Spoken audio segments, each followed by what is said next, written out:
There's nothing wrong with the opportunity. You're not giving 120. You giving 70. You giving 60. You giving 50. And you want what these people who's giving sweat, who's giving blood, who's giving tears, you want what they paid for, and it ain't free. We all live inside a bubble, right? This is our world. We go to church here. We work over here. We go get our coffee over here. We go to this park over here. We all live in this bubble. What you gotta do to get the life that God wants you to have, you gotta put more air in your bubble. Expand yourself. Take yourself out your comfort zone. If you stay in your comfort zone, that's where you will fail. You will fail in your comfort zone. Success is not a comfortable procedure.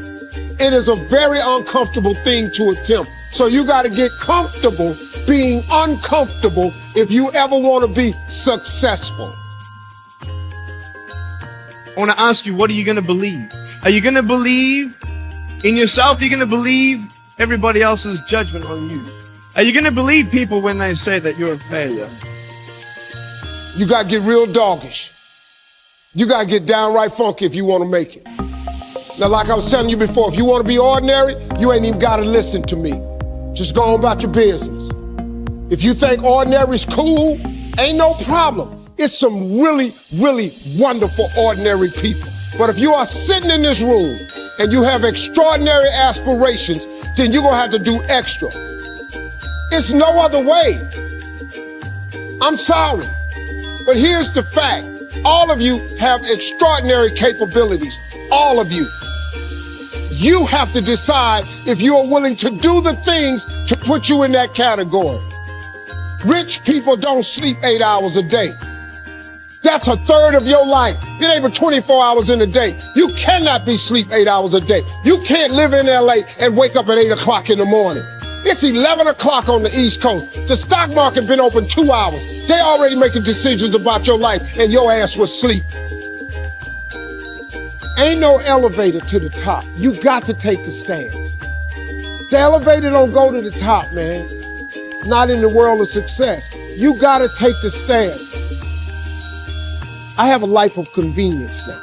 But in order to get the life of convenience, you got to have a very uncomfortable life. You got to get comfortable being uncomfortable. Stop trying to do everything the short way. Stop trying to figure out the easy way, because it ain't gonna happen. I got news for you, man. It's not happening, young people. You got to get messed up sometime. If you didn't go what you've gone through, you wouldn't be who you are today. When you don't know the truth of who you are, you will believe the lies of what the world says you are. I want you to know something. That the bigger your dream is, I want you to understand the harder the grind. The longer you're going to have to stay up. The bigger your dream is, the more effort you're going to have to put in. And for those of you who raise your hand and put up 70%, you'll never see it. If you can keep your head when all about you are losing theirs and blaming it on you. If you can trust yourself when all men doubt you, but make allowance for their doubting too. If you can dream and not make dreams your master. If you can think and not make thoughts your aim. If you can meet triumph and disaster and treat those two imposters just the same.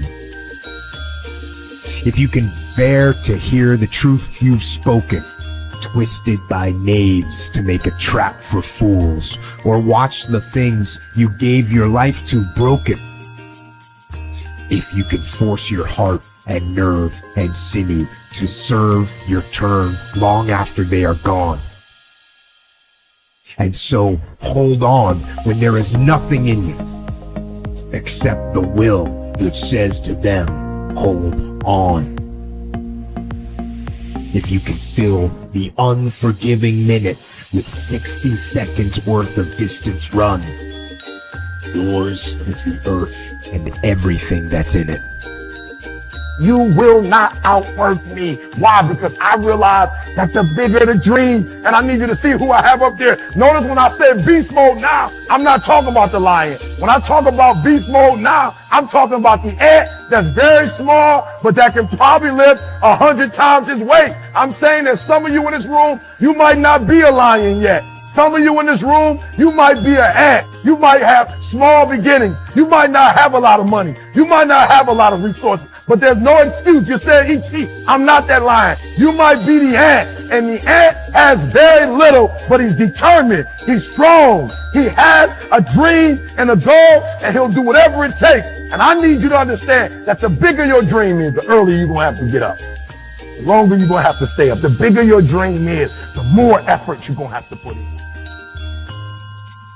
So I need you to understand something. You can have it if you want it. But the bigger the dream, the harder the grind. You're here because it's in you. It's in your heart. I told you, I want you to think about those goals. I want you to taste them. I want you to internalize it. I'm not asking you to tell me what your goals are because I'm interested in hearing everybody in the room. I couldn't possibly do anything with it. Listen, this is what I'm telling you. I'm telling you to dream your dream because I want you to feel it. I want you to taste it. I want you to know how close. I want you, just like when the weather is changing, you can feel it. I want you to be able to feel when you're getting closer to it and closer to it. But more importantly, I want you to know when you dream your dream that there are other people who are dreaming the exact same dream. When you said to yourself, this is what I want to accomplish, you're not the only person that wants to accomplish it. And now I ask you this question: what do you do when 1,000 other people want exactly what you want? What if there are thousands of other people who want what you want? You have to outwork them. You got to outgrind them. You got to get up earlier. You got to stay up later. You've got to execute, and you've got to go from 70. It's your turn. There's nothing wrong. You don't owe nobody nothing. It's your turn. You shouldn't feel guilty. It's your turn. It's your time.